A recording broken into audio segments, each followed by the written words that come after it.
What's going on, Workforce? Happy patch 5.57 day. Brian here.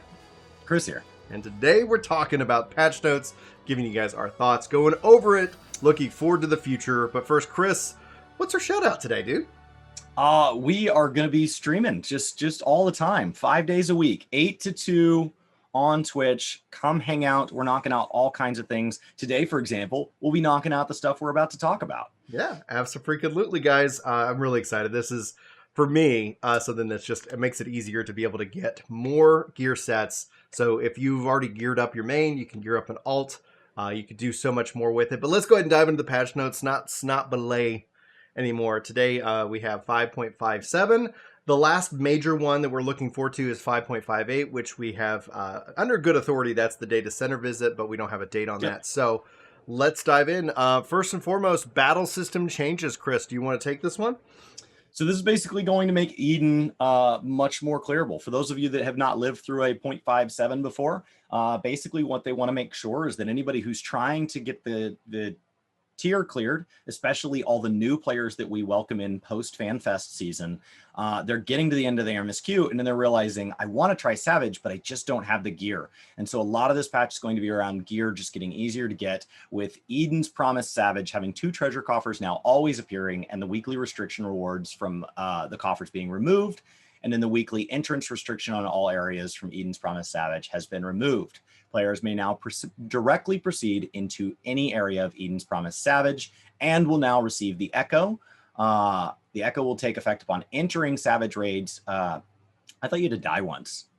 If some of them will actually just turn it on automatically, and then you can turn it off though. Like you can go right click. Yeah, and I know. Like when we were doing minimum level, we turn it off. But okay. And then it won't keep going up from there, right? It's just a flat 10%. They've just basically nerfed the fight. Just to kind of be clear, because Savage acts a little bit differently, in this case, it doesn't increase upon death. So it's like they're just generally thinking of using the Echo as a general, hey, we made it easier. Like just a flat fee, as opposed to like if you're doing extremes where like, oh, you died. Guess what? Boom. Oh, you died. Okay, we're going to make it a little bit easier. I said that better up earlier. to it. Yeah. I've done gaming kind of before this, so go correct that guy. All right. So the following additions have been made to Duty Roulette Alliance raids. The Tower at Paradigm's Breach. What this means is that the roulette that you can do for Alliance will now include the final step of the near raid. So you can take advantage of those bonuses for people who need to get that run and get that clear and finish off that story. That's going to be available to them. And we've got some Bojin Southern Front adjustments. The field notes on Denbu have been added to the possible rewards for the completion of the skirmishes brought to heel, and no camping allowed. Treasure chests that appear after freeing hostages during the critical engagement, the Battle of Castrum Lactis Litori, will now yield more forgotten fragments. And the amount of metal earned for completion of the critical engagement, the Battle of Castrum Lactis Litori, has been increased. So this is just the general, like, everything's just a little bit better, a little bit more brighter, a little bit easier to get to. Yeah. Honestly, so far, like, I'm shocked that it doesn't say explicitly that I can go farm infinite coins from Tower Paradigms, because that makes me think that that's still weekly locked. And that's what stops me from upgrading my 520s to 530s. So I'm surprised to see Tower Paradigms Breach isn't lifted, because it doesn't say that. And then the number of Boston clusters required in exchange for the Resistance Quartermaster items has been reduced from 3 to 1 for Clarity, Contention, Finesse, Fortitude, and Divinity. But more importantly, in my opinion, for those people just getting into the Relic and they know they want to get more than one, Deliberum previously required that you did 15 clears or you went off and explored Palace of the Dead. And now Time-worn artifacts can only have been reduced from 1 to 3. And so that's going to cut down your Deliberum runs by 3. So instead of, if you wanted 4 relics like me, that was 60 Deliberum runs. I've been so lazy. And that's immediately 20, which I've already done more than 20. I've been so lazy because I've been doing the Void Arc and the and Ravenaster. And that's what kind of like, yep, I'm playing that a little bit here and there, like just enjoying my time. And I was hoping that we would see something about that. However, people have been like, oh, you think you like Deliberum? Just wait till you get to that step. And I'm like, Oh, who's the winner now? I waited until they nerfed it before I even crossed into it. So a Maybe third less runs. We'll if see. they've been using their 535 weapon to clear stuff, then it was well worth their time. Neutering somebody else's progress by waiting down the gear treadmill. They do get access to that gear sooner. Oh man, we should have a debate over gear treadmills in another video. Stay tuned, subscribe, and like. Because if you really want to be the smart one, then you could just wait till Endwalker, and you'll just be handed something better than 535. Exactly. Why ever get gear ever? Because it's just going to get handed to. So anyway, the field record entry for Fran Rut has been adjusted. The weekly limitation of Alien Tombstones of Revelation has been increased from 450 to 900. This is expected, guys. This happens every time. This is great for everybody. One of the things I often find myself is that I play in a lot of different bursts when I'm not leveling. Leveling is this consistent, like I'm logging in every day, hitting every bonus that I possibly can because that's something I really enjoy. But once I get to the part where I'm just like, okay, time to farm the Cap Tombstone, I tend to like do it really quickly because you can get it so many ways. And that's something I really enjoy about how the game rewards you. No matter what I want to do, I'm making some progress there. However, I always find myself getting capped and then like taking a couple weeks off. I'm not doing it right. I'm not doing it efficiently.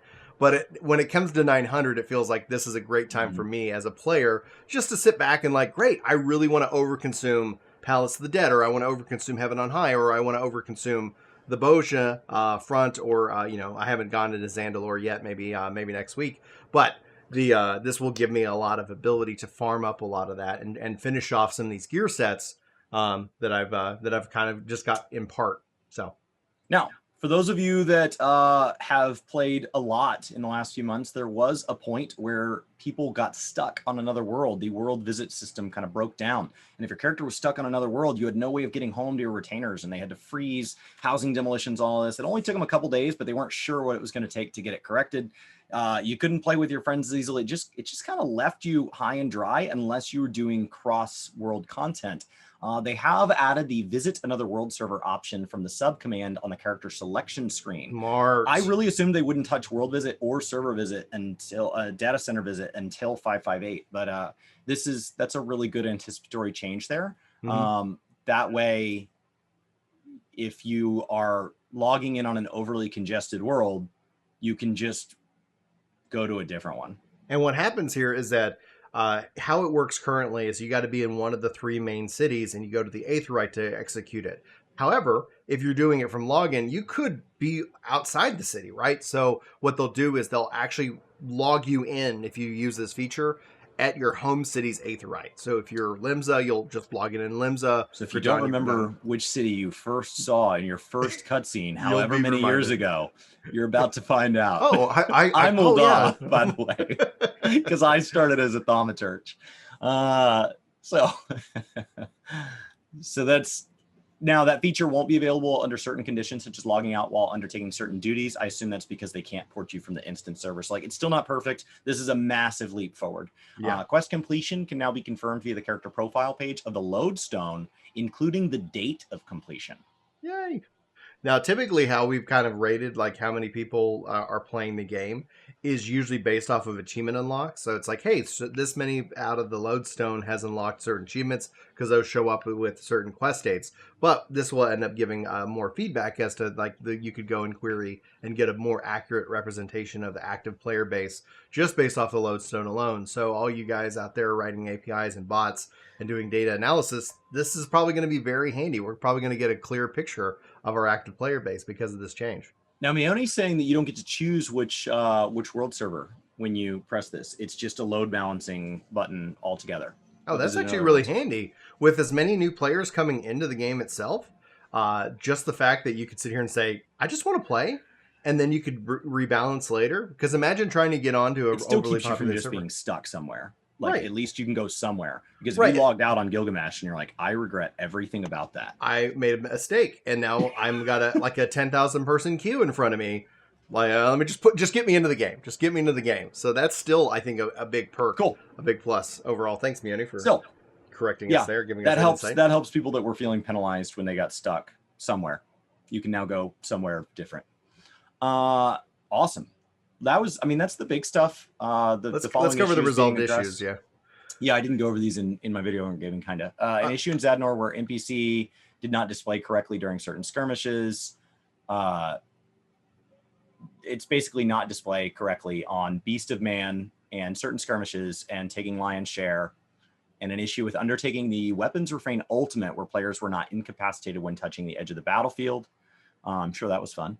An issue when using the Flower Shower emote where the effects did not display when used by female Elzin, female Rogadin, and Rothgar under certain conditions. And an issue when riding the Dionychus mount. Which one's the Dionychus mount? I don't know, actually. So we could Google it if needed. Where the emotes did not function properly when used. And an issue where music and sound did not play when undertaking certain duties on PS5. Minor text issues have been addressed as well. And then an issue in the text where field, they have a known issues where the text in the field a record entry of Franderit has not been adjusted, and an issue where in changing the display language of the game's launcher causes the client to freeze on a loading screen has not been adjusted. If you're regularly changing the language, I assume you're doing that to speed up Praetorium or Castrum. Is that just me assuming the worst of people? Could be. Not necessarily the worst of people, but essentially just where they're just often you go for right. Let's go. This is the fastest. Like when you're changing it once, I get that, but like when you're repeatedly changing language, well, it's the same thing when people unequip certain gear, so that way they get like Void Arc or they get certain Alliance raid options as opposed to like getting put into harder content. If any of you wonder why Alliance raids are always the same thing, that's because a portion of the player base is handling that for you, whether you ask them to or not. It's called the cheese method, and essentially you just have to have the item level, and then you get in the instance and you re-equip the gear. All the WoW converts, imagine if you could queue for a random LFR to get like a guaranteed drop for the week, and then people could screw with what gear was equipped to force it into some LFRs over others. So, and both Meoni and I kind of talked about this, I think, respectively, either in a podcast and or on our channels. Just because it was like, okay, like this is interesting. Because people were like, why am I always in Labyrinth of the Ancients? I don't know why they don't just look at your achievements for the highest duty cleared and just be like, you're going to have to deal with it. You did it once, you can do it again. Yeah. Well, guys, that's the patch notes for 557. If you are looking to get caught up on any of your gearing or your prep for Endwalker, this essentially is going to alleviate that. I still would recommend caution in terms of rushing every week to Endwalker. We still have quite a bit of time if you are already capped.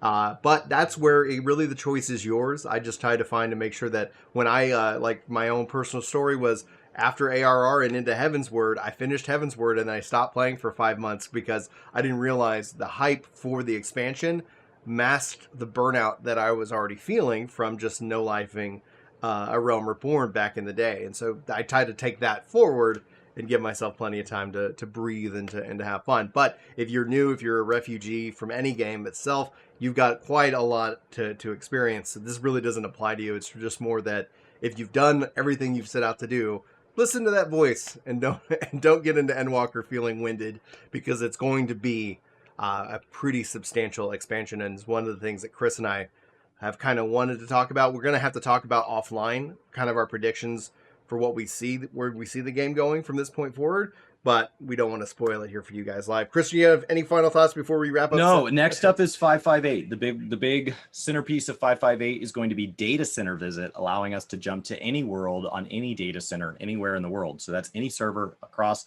It sounds like it's going to be across region. And it sounds like, based on the last presentation, that it will most likely be implemented with the same restrictions as World Visit, no more, no less. Mm-hmm. That does mean you'll be able to buy off of other market boards if that is the case. That does mean that you'll be able to go run hunt trains with people. I don't know what they're going to do as far as any duty restrictions, especially with high-end duties, because jumping into ping related things or jumping regions where like the etiquette around high-end duties is different across the 3 regions. There's just different meta in how people choose to interact with each other and that stuff.